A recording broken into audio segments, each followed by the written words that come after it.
I have the pleasure of introducing Dr. Max Rich, an internist with SSM Health here in St. Louis. He's been kind enough to visit us today to discuss the serious dangers of falling in the senior population, and more importantly, the ways we can limit those falls. So let us welcome Dr. Rich as he helps us understand the steps we can take to mitigate this problem.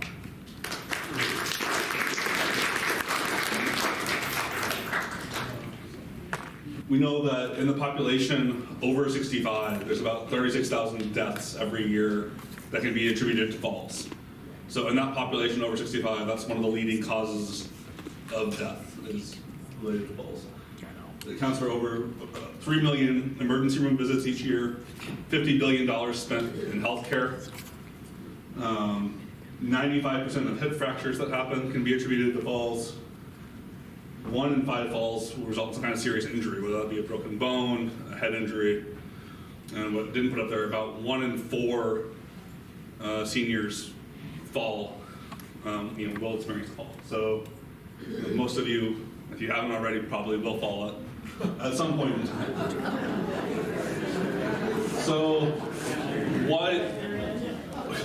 what kinds of medical conditions make you more likely to fall? So some of these things are neurological conditions, so that might be things like Parkinson's disease, maybe prior strokes, anything that's going to affect your nervous system and in turn like strength as well. Depression can affect it. Arthritis, obviously, if your joint hurts to move, it's going to make it harder. Cardiac things like abnormal heart rhythms, heart attacks, things like that. Diabetes, particularly if it leads to neuropathy where you lose feeling, that can make it more likely to fall. If you have to rush to the bathroom, you're not going to be thinking as much about being careful with getting where you're going. You're thinking about not having an accident. Osteoporosis is up here. It's not necessarily going to directly cause more falls, but if you have soft bones and you fall, you're more likely to have a more serious injury. And then vascular diseases. So if you have bad blood flow to your legs or feet in particular, that's going to be a concern. And other things that aren't necessarily directly a diagnosis that we can think about. So vitamin D deficiency we've known has been linked with more falls. Weak lower extremities, whether that be from one of the medical conditions I talked about previously, or maybe you're just not getting up and moving around as much. There's any number of reasons why that you might be weaker. Poor vision or hearing. If you can't see where you're going, or you can't hear something going on around you, that might make you more susceptible to falls. Having trouble with balance, and the hearing affects that too, right? So, I don't know if those of you that have dealt with vertigo or had their ears clogged up, that can really mess with your ability to have balance. And then postural hypotension. So, if your blood pressure drops when you stand up, peripheral neuropathy, whether that's related to diabetes or vascular disease or something else. So, when we think about things, there's the medical reasons. There's some of those things. There's also environmental factors. What's going on around you, right? If I'm walking on an uneven surface, I'm more likely to fall. If there's carpets around, I might trip on the carpet. If there's clutter on the floor, whether that be from grandchildren or pets or whatever it is, that's something else that you might trip over. Poor lighting, that goes back to kind of the senses and being able to see. If areas not well lit, you might not see that there's an obstacle there. And then you might add in bad weather too. So, if it's slippery because it's raining or there's ice out or something like that, these are what I consider like environmental factors that would contribute to you being more likely to fall. So, some of the things that you can do that these are things that maybe you have a little bit more control over to mitigate some of these things is, if you have a purse or something, or a book that you're reading or something like that, don't place it on the floor where you have to bend all the way down to get it. Put it in an place that's easy to reach. Especially in the kitchen. don't place things that you want to use really high up where you're going to have to stretch and get off balance to get it. Make it, things that you're going to use really often, make sure that they're easy for you to reach. The footwear is a big one. So, flip-flops and things like that, those make it much more likely that you might fall, or high heels, or something where you don't have good support, or where the heel is not, like the heel of the shoe is not going to move with your foot. That's something that's important. Medications is not something so much that you can do, but it's something important to talk about with your doctor. There's a lot of medications that people take that can contribute to making more dizzy or more unstable or more lightheaded. And it's kind of important to, on a regular basis, go over those with your doctor and say, okay, do the benefits of these medications still outweigh the risk? A big one for you gentlemen out there is a lot of people are on a drug called tamsulosin or Flomax for the prostate. That's one known to cause the postural hypotension. But at the same time, it's also a really good drug for managing the enlarged prostate. So you have to talk to your doctor about weighing those risks. Another big thing that you can do is the strength and balance stuff. So you've probably heard the saying before, if you don't lose it, or don't use it, you'll lose it. That it's important to stay mobile, keep moving around, not be sedentary. And actually, it's interesting, like Tai Chi is one of the things that's really been studied pretty heavily in the medical literature for having benefit to maintaining balance and mobility and reducing fall risk. And then regular eye and hearing evaluation. So, if you have glasses, prescriptions change over time. Make sure that you are doing what you can. If you need cataract surgery, get that. Make sure you're attending to those things. Hearing as well. I know from a lot of people don't want to wear hearing aids, but if it's a difference between you being able to be independent and know what's going on around you, and or not, then that's something that's important. So other things that you can do specifically around the home. And I apologize, I think this font's a little bit smaller than I intended it to be. But make sure when you're setting things up in your home that you're not setting up things as much as possible in a way that are going to be a trip hazard. So don't store things in the middle of the floor. Don't, if you have stools, ottomans, whatever, don't have them in major walkways. If you do have any area rugs or carpets, make sure that they're somehow secured to the ground. Like you can get tape to do that. There's various ways of doing that. But one of the big things that we've seen with people with falling is that there's a little bit of a carpet and your foot gets stuck on it, and then all of a sudden down you go. And that's not something that we want. Handrails on staircases is another big one. Grab bars in bathrooms and showers. Adequate lighting. So again, to the extent to which you can easily control this, you want to make sure you have really good lighting everywhere in your living space, and so that you're not having to walk through dark places. You want to make sure that, like, if you have a chair, you always sit in the living room, that there's a lamp by that, or a lamp by your bed, so that you're not having to ambulate in the dark.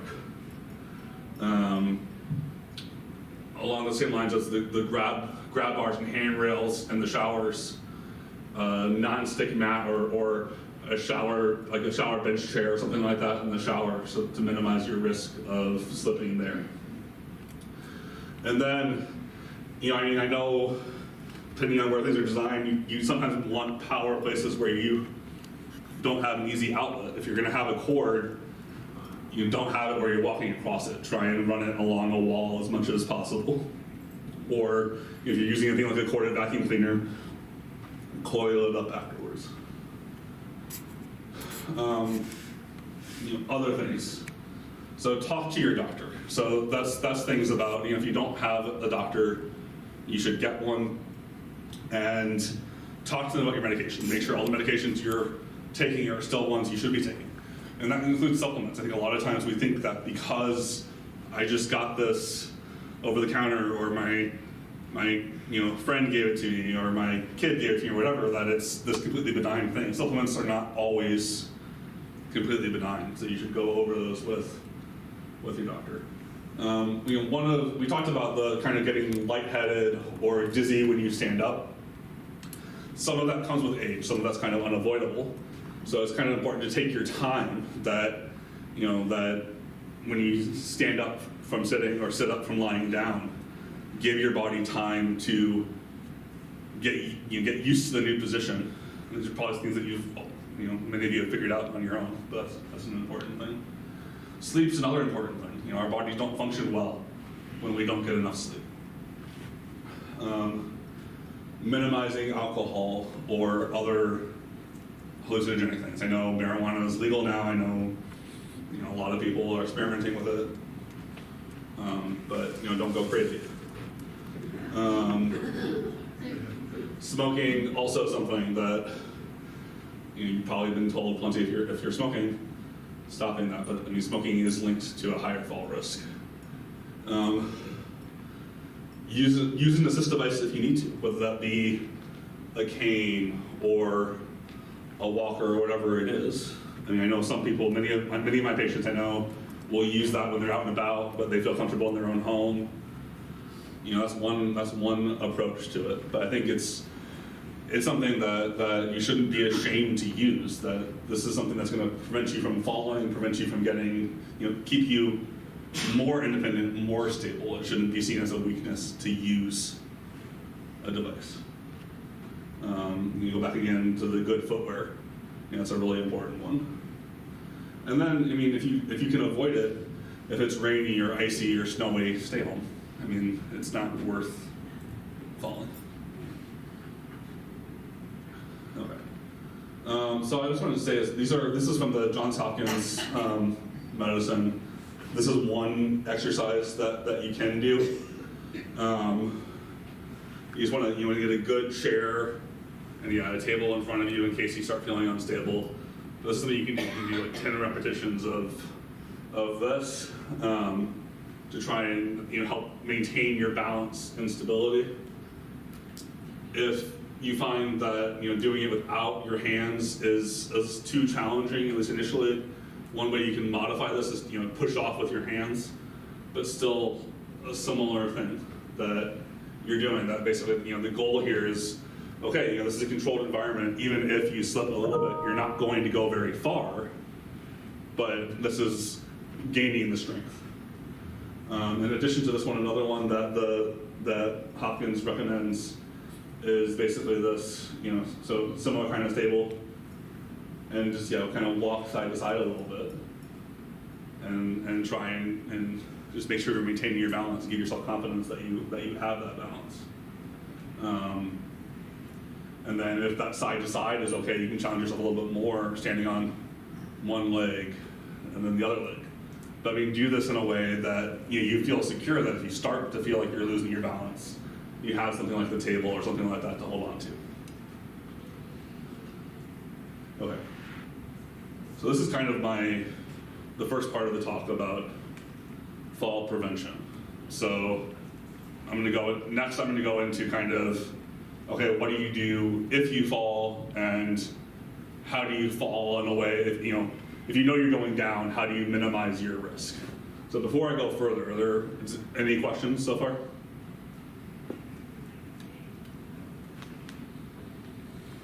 Okay, feel free, yeah.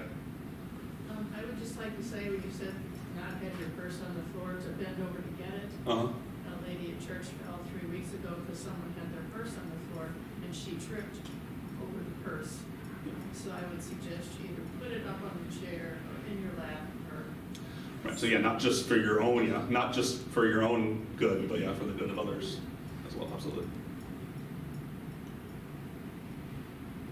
Anybody else? So if you do fall, here's a few things. One is try to stay calm, as best you can. try and take a quick inventory before you move. Where do I have injuries? Do I have, depending on where you fall, do I have cuts? Am I okay? And then if you're able to, then you want to try and crawl on the floor to get to a chair, that's like a sturdy chair you can use to prop yourself up, or something similar that you can use to prop yourself up. And then you want to get help, whether that be depending on how serious your injuries may or may not be, whether that be 911 or a friend, loved one. Reach out to somebody. There's a growing number of devices these days that people have that are like life alert type systems that you can wear on a lanyard around your neck. I also threw in there, I don't know, for those of you that are comfortable with technology, there's smart speakers. There's from various companies that would allow you to say, call Bob, or dial 911 or whatever. So for those of you that are comfortable with that, or maybe you have a tech-savvy loved one that could help set it up for you too. But you want to make sure that in addition to doing all the things to make your home as safe as possible, that you have a plan if you do fall, and how you're going to get help. Because one of the worst things you can do is just, and not that anybody would do this willingly, but be in a position where you're just standing, just stuck on the floor with no way to reach anybody for an extended period of time. Okay.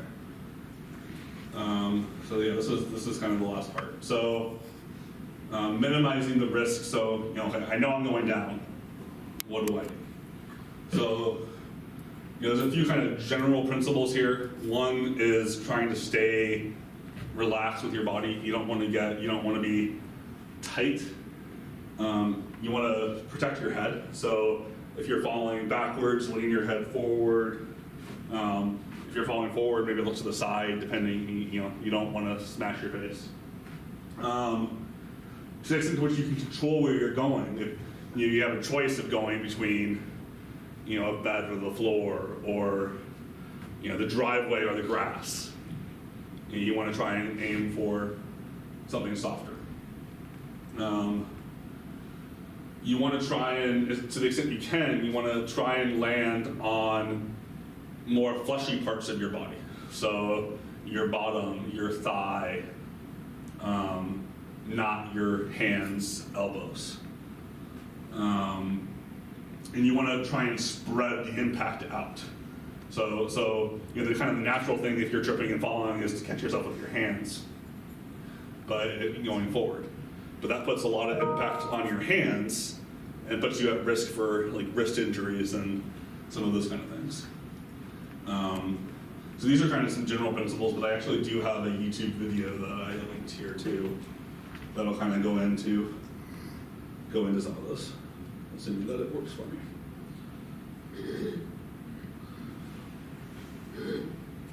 Bob and Brad, the two most famous physical therapists on the internet.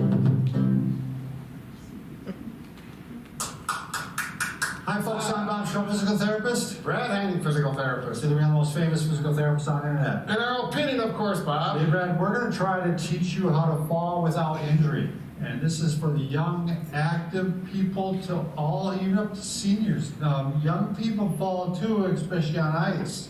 Or skateboarding. There's a lot of activity Right. where falling is a pretty common thing. And there actually is a way you can fall with less likelihood of getting injured. Am I correct in saying that? You got it right, Bob. By the way, if you're new to our channel, please take a second to subscribe to us. We provide videos how to stay healthy, fit, pain-free, and we upload every day. Also, you want to join us on Bear our with me, social there's media some channels. Good content coming. We've got, you want to go to, because we're always giving something away, Brad. Well, I've heard that before, Yeah. but it's true. So if you go to Facebook, it's always pinned to the top of our page, Bob and Brad. And if you go to bobandbrad.com, it's under giveaways. We're giving away the pelvic rock house in new today. Yes, and look at this. We are promoting his family product channel.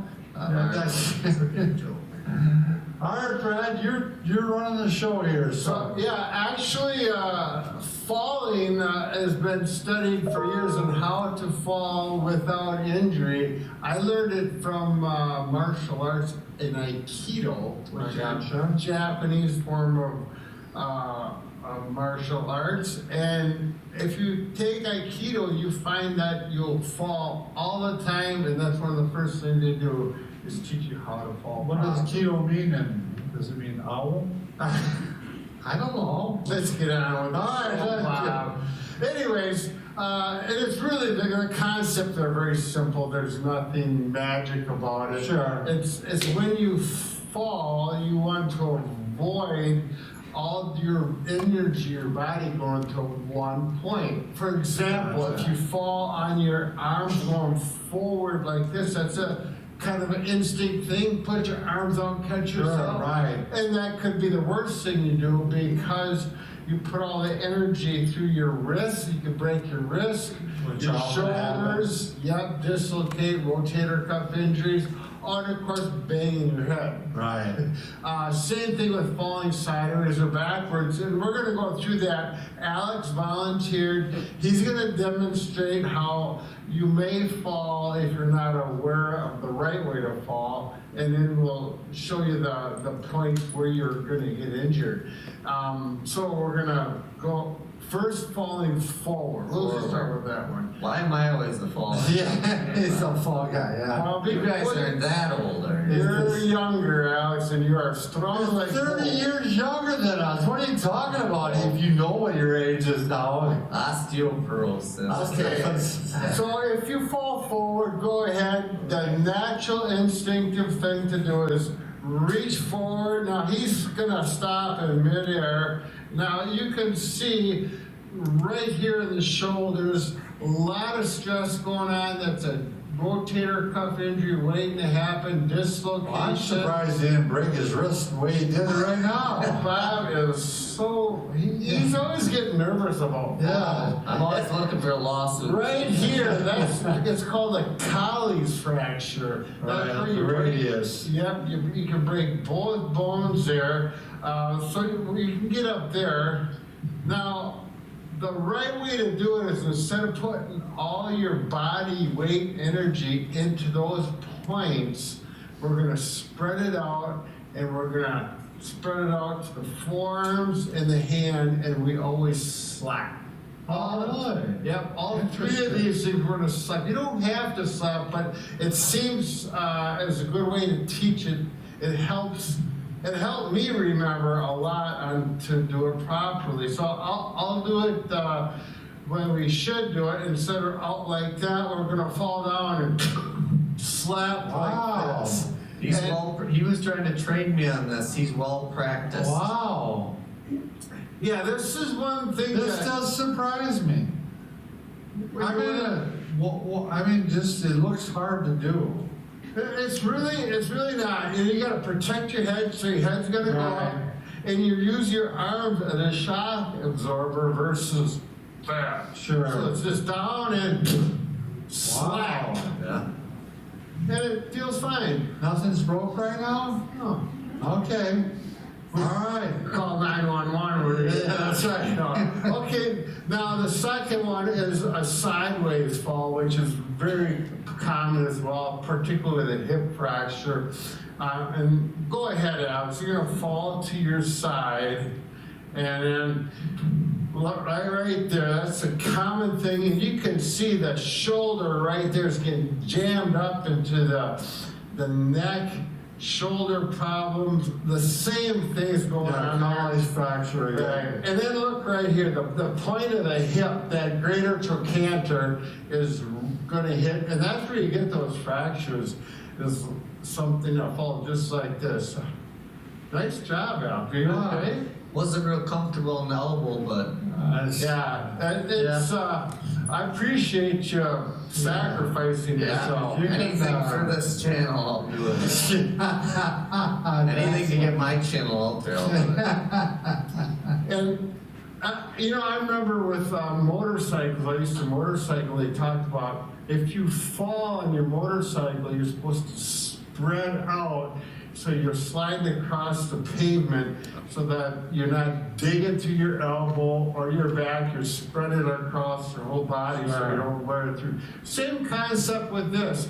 So if I want to fall the same way that Alex did, I'm going to try and roll a little bit on my leg. This takes a little bit of practice. And I'm going to tuck my chin in, protect my head, and slap out in front of me for slow motion. It's here, boom. Big slap there. You can slap with both hands. It's like you're slapping the ants. So it seemed like you were your leg was hitting here into the thigh first. Right, yeah. This does take a little bit of practice, so Marcus, when you do the editing of this video, show some of these in slow motion. That's what I said. I got it. Yeah. Okay, so I'll do it again. So it's a little fast, you fall, and it's there, and like that, and there's absolutely no pain. You feel the slap on your arm, head is tucked in. There's no way to have those same fracture points. Sure. So you're not going to practice these, particularly if you're an older person. Younger people can go in the yard and practice it. But the big thing is chin tucked in and reach out and slap. Don't reach out and protect yourself with your palm of your hand. And the last one is falling backwards. Go ahead, Alex. All right. You're gonna have to do this? This one I'm even a little. Now this one, go ahead and we'll stop. Ooh. Could you feel the compression to the spine? But I worry that he'd probably keep going and slap his head. Yeah, I mean, Yeah. right. Yeah, I mean, hit his head. Oh, exactly. So that's why the big thing is when your butt hits, if you fall in that seated position and you don't go back, there's a tremendous amount of force going through your spine. Right. In the elderly, compression fractures are very common from this type of thing. Absolutely seen many of this case. And then we got the same situation with the extended arm and shoulder. And like Bob said, if you go all the way back, go ahead, Alex, and the head snaps back and make you a good concussion recipe right there. Right. And you'd probably hear air leaking out if Alex was there. Wow, no. A couple years ago, I fell on the ice right on my back. Just like did that. ya? Yeah, well, And it happened just Did like you hit that. your head?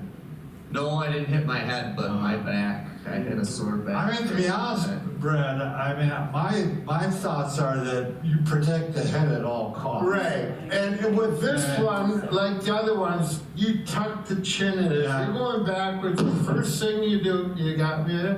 Because the chin's tucked in, we're going to keep it tucked in the whole way. And we want to avoid that banging on your butt. Now, this is one that you pretty much have to practice or keep in mind if you're gonna fall, if you're able, younger people can practice again, like I said, but it really helps to get 1 foot back and then roll back and slap. My head's in and I'm gonna slap with both hands. And in Aikido, where I was taught, from here you should be able to get back up like this and ready to defend yourself. But again, I'll demonstrate that again.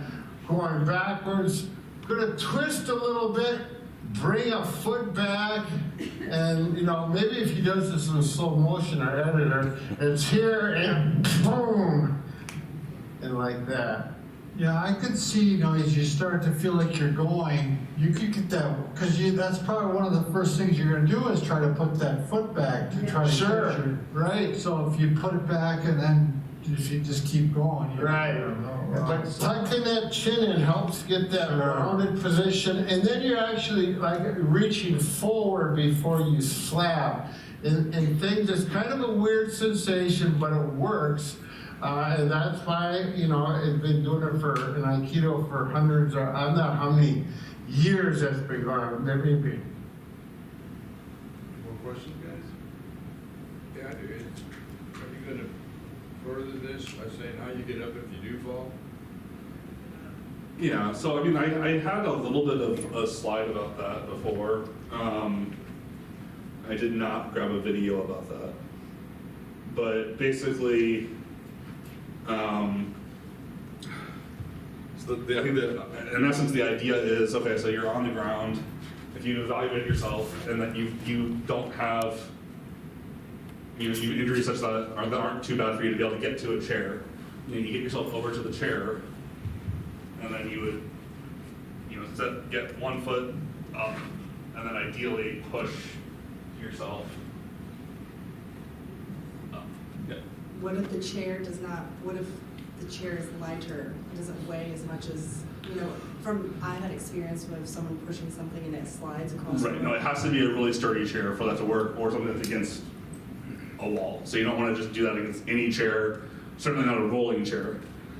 It doesn't have to be a chair. It could be a lower table, or like a buffet, or the idea is something that's not going to move when you put your weight on it. So if you're on your back, right? So if you do it the way that they want you to, right, you're going to fall something like that, right? Right. So, I mean, the easiest way for most people to get up would be if you can roll, one way or the other, and get onto your knees. Yeah, like that. And then, first one leg, make sure you're stable here, and then stand from there. If you're, you're injured your knees, or you can't get into that position, would it be safer to just sit on your butt basically and try and scoot? Would that work? And to somewhere that you can get help, or if you don't have the call button on you or your phone on you, scoot to somewhere where you're able to signal that you need help. Right. Okay. I mean, you're not going to remember everything about those techniques from this one watch. I think the generic things to try and remember are, don't resist the urge to go out with your hands and tuck your head in. If you remember those, those two things should help. And in general, trying to keep your body relaxed, because if you fall and your muscles aren't tensed up, then there's less of a risk of injury than if you are really kind of in our own home or in a place like this. We have a little bit more control. We can make sure carpets are secure. We can make sure pathways are clear. You're going to see your grandkids. You're going to see into somebody else's home where you don't have that control. And that's where, things like just taking things slow, having really good footwear so that the footwear itself is not a tripping hazard.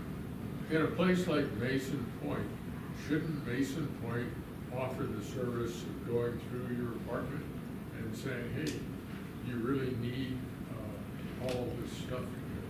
That's a suggestion. Responsibility is inspection. Okay. So sorry, clarify is that will Mason Pointe offer a service of evaluating your living space for hazards? And it sounded like. I would say that being independent living, that's not something that we would do. But if anyone has concerns, that they could let us know, and that we could, if they had concerns and they wanted recommendations, we would be open to doing that, but we wouldn't go into each apartment and do a survey.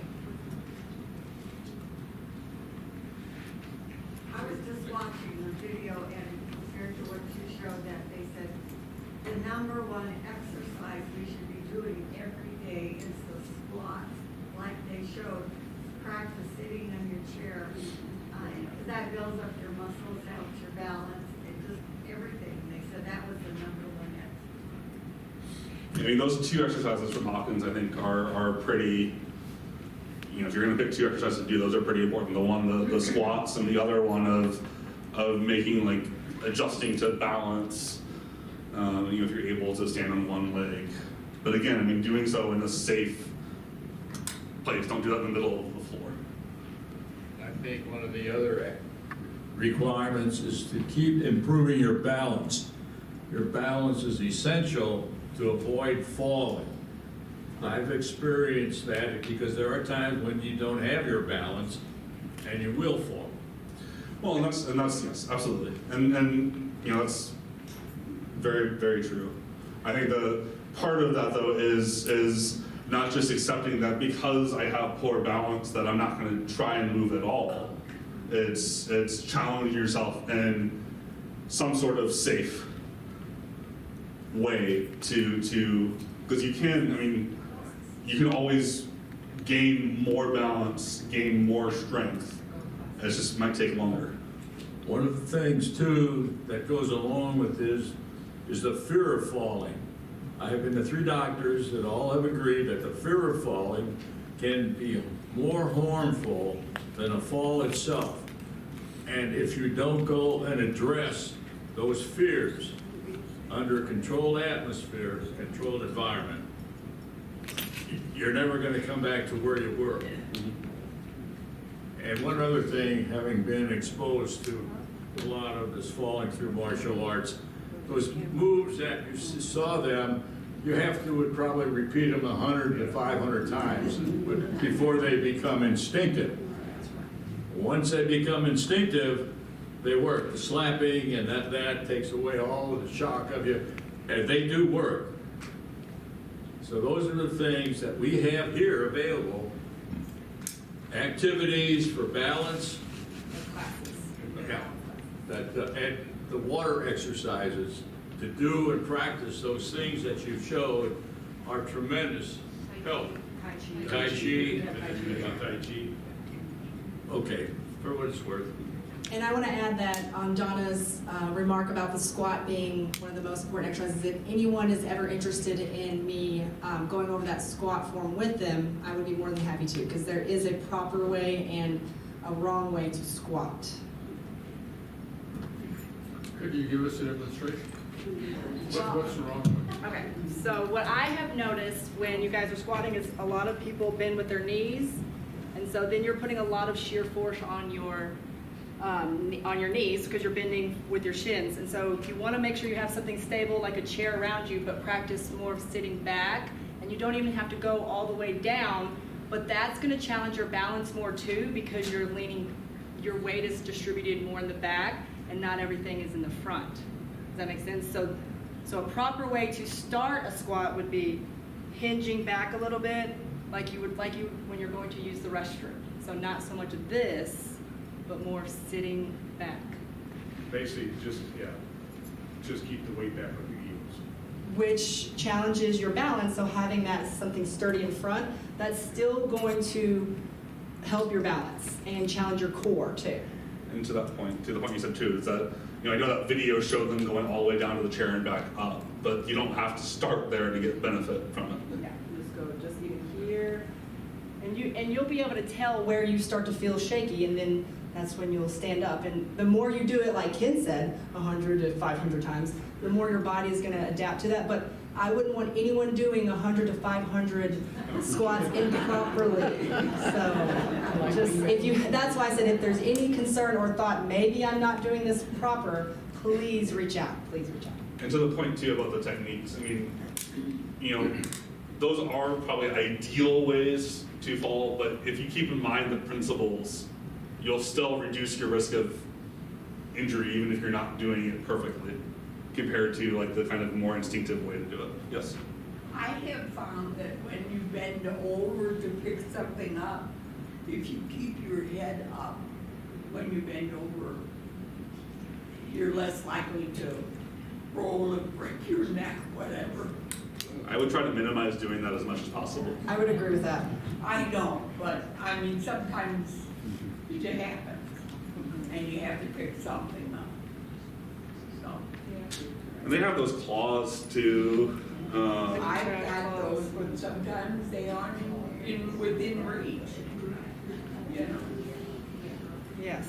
Just be careful because your spine goes from your neck down to your tailbone. So when you're looking up as you bend over, you're causing a curvature here. But I agree that you would probably feel more stable than just bending all the way over. Yeah. But that's where if you practice maybe some squats, then your body's going to get that stretch reflex, the muscles are gonna start activating more, that maybe when you go down to pick something up, you're not bending all the way over, but we're bending a little bit with the knees, the legs. And wearing this thing.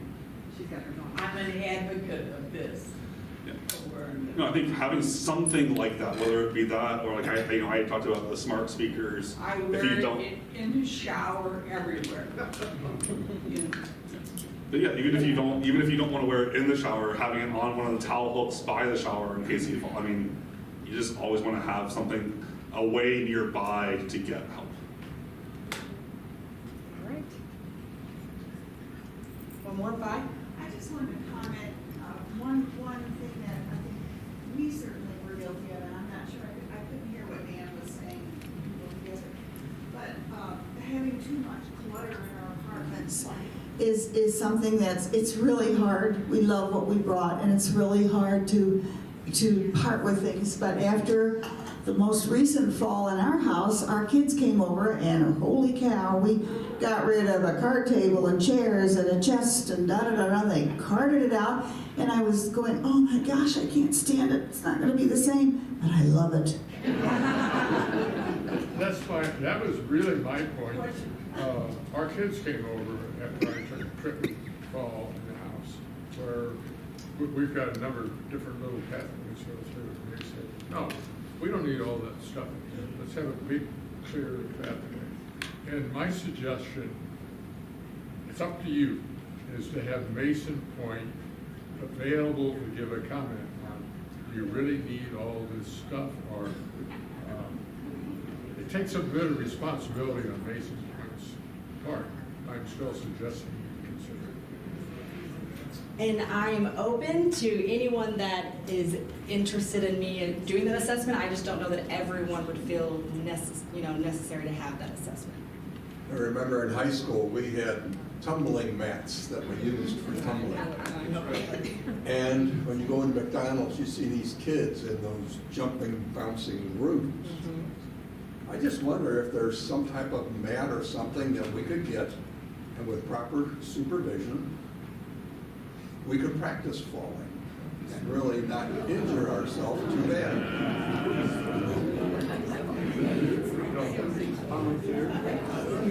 Now that's an idea. No, I mean, this is. Run that by Drew. Yeah. But, Doctor, you can jump in on this one. But with, you got your grandkids, trampolines. More kids, okay, I'm talking now about your grandkids, get injured more on trampolines than any other apparatus.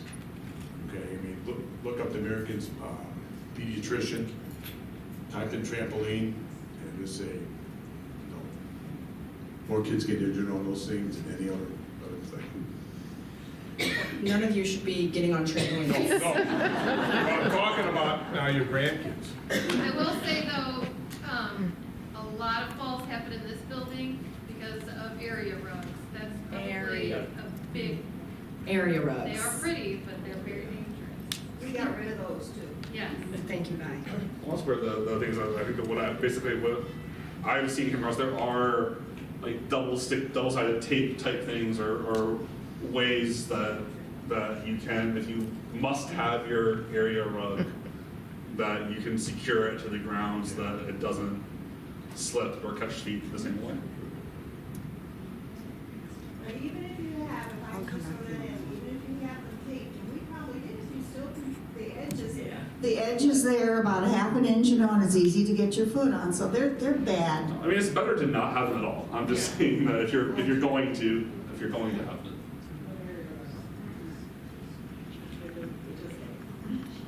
No, I just wanted to say, I was told that the big hazard is any kind of a throw rug.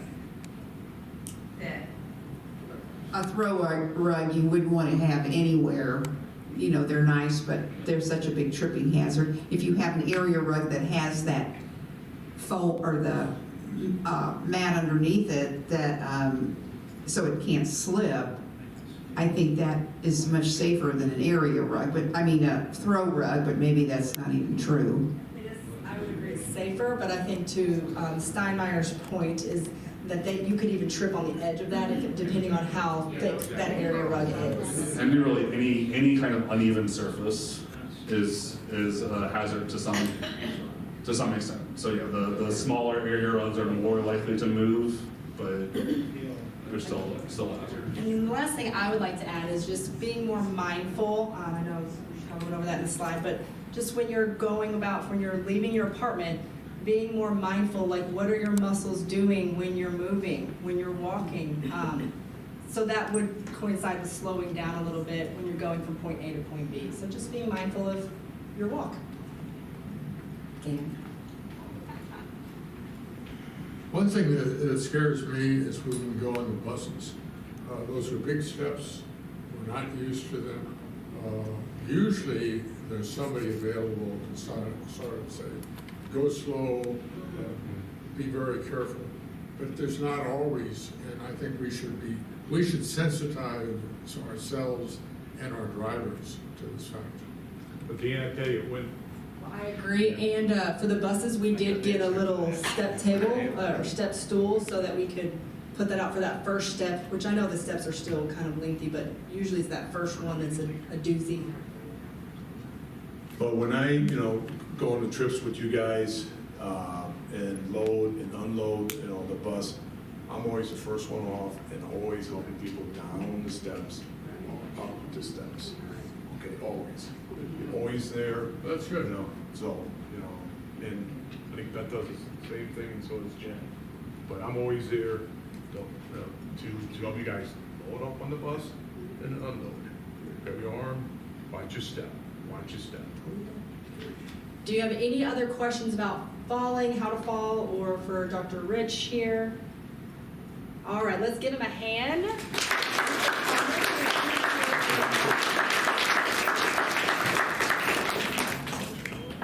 Oh, gosh. So one last question. Now, I cannot afford floor rugs or clear rugs, none of this stuff. But I got a 70-pound yellow lab at home, and I gotta watch and make sure that so I don't trip over it. So how do you do that? One thing you have to remember to pick up your feet. That's right. That's why I gotta do high step. Say it again. Ken, they weren't here, or they didn't hear you. What'd you say? I think it's very important that you learn to pick up your feet. You won't trip if you're picking up your feet. Go heel toe. Heel toe. Yep. Woo, music to my ears. That's a wrap.